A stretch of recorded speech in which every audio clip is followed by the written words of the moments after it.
नमस्कार दोस्तों, मैं स्थित राठौर अपने YouTube चैनल मैथ्स बाय स्थित सर पर आप सभी दोस्तों का स्वागत करता हूं। दोस्तों, जैसा कि आपको पता है कि इस समय हम लोग आर.एस. अग्रवाल की किताब पढ़ रहे हैं और आज इस किताब की 46वीं क्लास है। और साथ ही एक बात और बताना चाहूंगा कि आज की क्लास में हम मिश्र समानुपात का टॉपिक शुरू करने वाले हैं, जो आर.एस. अग्रवाल किताब का टॉपिक है। ये आपका हर किताब में अलग अलग तरीके से टॉपिक दिया जाता है। ये टॉपिक आपको हर किताब में नहीं मिलेगा। कई किताबों में इस टॉपिक को वर्किंग टाइम के साथ कुछ हिस्सा जोड़ दिया जाता है और इसका कुछ हिस्सा रेशियो के साथ जोड़ दिया जाता है। इसलिए ये टॉपिक आपको बहुत ध्यान से पढ़ना है, क्योंकि ये दो टॉपिकों का हिस्सा है। रेशियो का भी हिस्सा है और दूसरा वर्किंग टाइम का भी हिस्सा है। इसलिए आपको एक एक प्रश्न बहुत सावधानी से समझना है। चलो बच्चों, आज का टॉपिक हम स्टार्ट करते हैं। हाँ तो बच्चों, अब इन 4 प्रश्नों से हम शुरुआत करते हैं। देखिएगा किस तरीके से ये प्रश्न लगाए जाएंगे। आपको एक एक प्रश्न अच्छी तरीके से देखना है। सबसे पहले जरा इस पे नजर केवल डाल लो। ये कोई फार्मूला नहीं है, ये केवल एक कॉन्सेप्ट मैंने आपके सामने लिखा है। क्षमता गुणा समय बटे कार्य, क्षमता गुणा समय बटे कार्य। अच्छा, यहाँ पे जो क्षमता होती है वो क्षमता की जगह पे आदमी, औरत, मशीनें, जानवर, जो भी काम करने वाला उपकरण होगा वो क्षमता की जगह पे लिखा जाएगा। ठीक है, मेरी बात समझ रहे हैं ना? तो किस तरीके से सवाल लगाएंगे, एक एक पॉइंट को आप अच्छी तरीके से समझिए। जैसे इन्होंने कहा 12 पुरुष 24 दिन में काम करते हैं, 8 पुरुष इस कार्य को कितने दिन में करेंगे? तो 12 पुरुष क्षमता, 24 दिन समय, क्षमता गुणा समय। दूसरी तरफ यहां पर 8 पुरुष और दिन पूछे तो दिन कितने मान लो, टी। ठीक, अब सिंपलीफाई कर लो। 8 तिरका 24 और 12 तिया 36। तो इसका मतलब काम कितने दिन में हो जाएगा? 36 दिन में। अच्छा, कई बच्चे यहाँ पे पूछते हैं कि कार्य नहीं दिया गया है। याद रखिएगा, जो चीज अगर ना दी जाए तो उसके बारे में माइंड आपको नहीं करना। ठीक है, परेशान मत होना। अगर मान लो क्षमता और कार्य दिया जाए, क्षमता और कार्य दिया जाए, समय ना दिया जाए तो समय छोड़ देना। समझ गए ना मेरी बात? अब जरा सवाल नंबर दूसरा देखो। 120 मजदूर किसी कार्य को 15 दिन में करते हैं। 120 मजदूर 15 दिन में कार्य करते हैं। कह रहे हैं कि 10 दिन में कार्य समाप्त करने के लिए कितने मजदूर चाहिए? मान लो x मजदूर चाहिए, काम होगा कै दिन? 10 दिन। देखो 10 से जब इसे काटोगे ये कट गया, 15 12 में 180, तो x का मान आ गया 180। मतलब आपको कितने मजदूर चाहिए? 180 मजदूर चाहिए। ठीक, अब जरा सवाल नंबर तीसरा आप देखिएगा बड़े सावधानी से। लिखा है 18 बच्चे एक कार्य को 12 दिन में समाप्त करते हैं। तो 18 बच्चे कार्य को 12 दिन में करते हैं। इसी कार्य को 8 दिन में समाप्त करने के लिए कितने बच्चे लगाने होंगे? यहाँ पर मान लो x बच्चे लगाने होंगे। काम करना है कै दिन में? 8 दिन में। चलो काट लो। 4 दूनी 8, 4 तिया 12, 2 से इसे काटो तो 9 बार कट जाएगा। गुणा कर लो, 9 तिया 27, तो x का मान कितना मिला? 27। इसका मतलब कितने बच्चे लगाने होंगे? 27। समझ रहे हैं ना? जरा अगला प्रश्न देखिएगा इसी कैटेगरी का। 56 व्यक्ति किसी कार्य को 24 दिन में करते हैं। 56 व्यक्ति कार्य को करते हैं 24 दिन में। ठीक, यही काम हमें 42 व्यक्तियों से करवाना है। तो 42 व्यक्ति काम को करेंगे कितने दिन में? टी दिन में। ठीक, अब यहाँ पर 14 से काटो। 14 चौको 56, 14 तिया 42। ठीक, अब 3 से काट दो, 3 अट्ठे 24 और यहाँ गुणा कर लो, 8 चौको 32। इसका मतलब काम कितने दिन में हो जाएगा? 32 दिन में हो जाएगा। तो देखो दोस्तों, किस तरीके से आपको ये सवाल करने हैं, आपको अच्छी तरीके से समझ में आ गए होंगे। बेहद आसान और बहुत सरल कॉन्सेप्ट है। एक एक पॉइंट आप अच्छी तरीके से समझिएगा, इसके बाद इनके सॉल्यूशन को नोट करिएगा। अब देखते हैं अगले प्रश्न। हाँ तो बच्चों, अब जरा अगले 4 क्वेश्चन देखिएगा कैसे आप करेंगे। 5, 6, 7, 8 इन प्रश्नों को देखिए। लिखा है एक कैंटीन में एक सप्ताह के लिए 238 केजी चावल की आवश्यकता है। 49 दिन के लिए कितने चावल चाहिए? बड़े आराम से समझना। एक बात बताओ, एक सप्ताह मतलब 7 दिन। अब ये चावल कोई क्षमता तो है नहीं, तो ये काम की जगह रखो। 238 केजी, 7 दिन के लिए 238 केजी चाहिए। इन्होंने पूछा है 49 दिन के लिए कितना चाहिए, तो यहां पे क्या मान लो? x। चलो काटो इसे 7 से। 7 सत्ते 49। अब इसे का इधर गुणा हो जाएगा तो x का मान जब निकालेंगे तो 7 अट्ठे 56 का क्या आएगा 6, 7 तिया 21 और 5 26 का क्या आएगा 6, 7 दूनी 14, 14 और 2 कितना हो जाएगा 16। तो 1666 केजी चावल की आवश्यकता है।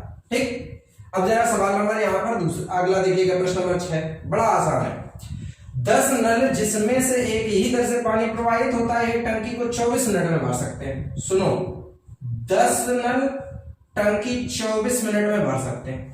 इन्होंने कहा यदि 2 नल खराब हो जाए, यदि 2 नल खराब हो जाए तो शेष नल इस खाली टंकी को भरेंगे। तो ये बताओ शेष नल बचे कितने 8 और टंकी भरेंगे कै मिनट में 3 मिनट में। काट लो 8 तिरका 24 और 3 दसारम 30। इसका मतलब शेष नल टंकी को 30 मिनट में भरेंगे। समझ गए ना। अब जरा अगला प्रश्न देखिएगा, ये देखिएगा बहुत आसान होता है, थोड़ा ध्यान देना। एक बाल्टी का 4/9 भाग 1 मिनट में भर जाता है, तो शेष भाग भरने में कितने मिनट लगेंगे। बड़े आराम से समझना, बहुत मस्त तरीका बताने वाला हूं। 4/9 भाग भर जाता है कि 9 में से 4, तो आपको फीलिंग आएगी कि 9 में से 4 भर जाता है। तो बताओ 1 मिनट में भर गया कितना भाग 4 भाग। ठीक, अब भरना कितना है 5 भाग भरना, ये शेष है। कितने मिनट चाहिए 3 मिनट। तो जैसे आप टी की वैल्यू निकालेंगे 5 इधर गुणा हो जाए 5 एकम 5/4, या कह सकते हैं 1 सही 1/4 मिनट। अगर कई बार एग्जाम में इसका आंसर थोड़ा सा सेकंड में बदल जाता है, तो सेकंड में आप अगर बदलना चाहें, अगर एग्जाम में ऐसा कोई ऑप्शन दिया जाए तो आप ऐसे लिख सकते हैं 1 मिनट और 1/4 मिनट को जब गुणा करोगे 60 से तो आ जाएगा 15 सेकेंड। ठीक है, अगर आता है ऐसा ऑप्शन तो ऐसा करेंगे। ठीक है, अब देखिएगा सवाल नंबर 8 कैसे करेंगे। एक पानी की टंकी का 3/16 भाग 15 मिनट में भरता है। आराम से समझना, 3/16 कि 16 में से 3, तो फीलिंग आएगी कि 16 में से 3, तो 3 भाग भर गया 15 मिनट में। अब एक बात बताओगे मेरे भाई, ये बताओ जब 3 भाग भर गया है, 16 में से 3 भाग भर गया तो बचा कितना भाग 13 भाग। अब यहां पर मान लो यहां पर कितने मिनट t मिनट, सॉल्व कर लो 3 पचे 15 और 13 पचे 65, तो इसका मतलब 65 मिनट में शेष भाग टंकी का भर जाएगा। तो किस तरीके से दोस्तों आप ये सवाल लगाओगे, आपको अच्छी तरीके से चारों सवाल क्लियर हो गए होंगे। ठीक है, अब बढ़ते हैं हम अगले प्रश्नों की ओर।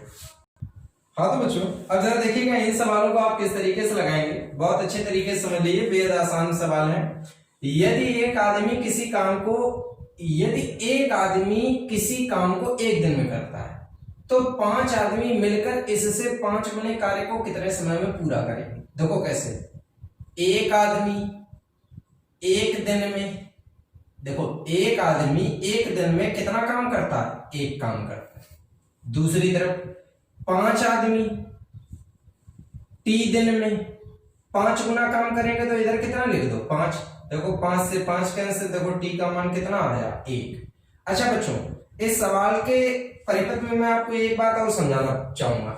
याद करो बचपन में आप लोगों से बहुत से लोगों ने ऐसा सवाल जरूर पूछा होगा कि 10 साड़ियां अगर एक साड़ी अगर 1 घंटे में सूखती है तो 10 साड़ी कै घंटे में सूखेंगी, पूछा होगा ना। तो ये उसी कैटेगरी का सवाल होता है जो ये वाला सवाल मैंने आपके सामने लिखा है। देखो एक आदमी एक काम को 1 दिन में करता है, तो 5 आदमी मिलकर इससे 5 गुने काम को कितने समय में करेंगे, तब भी तो कै दिन में करेंगे, 1 दिन में करेंगे। समझ गए ना भैया। अब देखिएगा जरा देखिएगा सवाल नंबर 10 कैसे लगाएंगे। एक कैंप में भाग लेने वाले 1600 व्यक्तियों के लिए 60 दिन के खाने का प्रबंध है। ठीक, परंतु कैंप में केवल 1200 व्यक्ति भाग ले सके, तो खाद्य सामग्री कितने दिनों में समाप्त होगी। बड़े आराम से आप समझिएगा, 1600 आदमियों का खाना था 60 दिन का, लेकिन काम कर मतलब कैंप में आए कितने लोग 1200 लोग, तो खाना चलेगा कितने दिन 3 दिन। काट पीट लो, इधर देखो ये 2 जीरो से आप इन्हें ना काटो, इन्हें ऐसा ही लिखा रहने दो, इससे काटो 60 से काटोगे तो 60 दूना 120, 0 से 0 काटो 2 अट्ठे 16, तो टी बराबर आपको क्या मिलेगा 80 दिन। समझ आया। कितना आसान है, बेहद अच्छे आसान तरीके से आप इनको नोट कर सकते हैं, बहुत आराम से समझ सकते हैं, बहुत सरल है।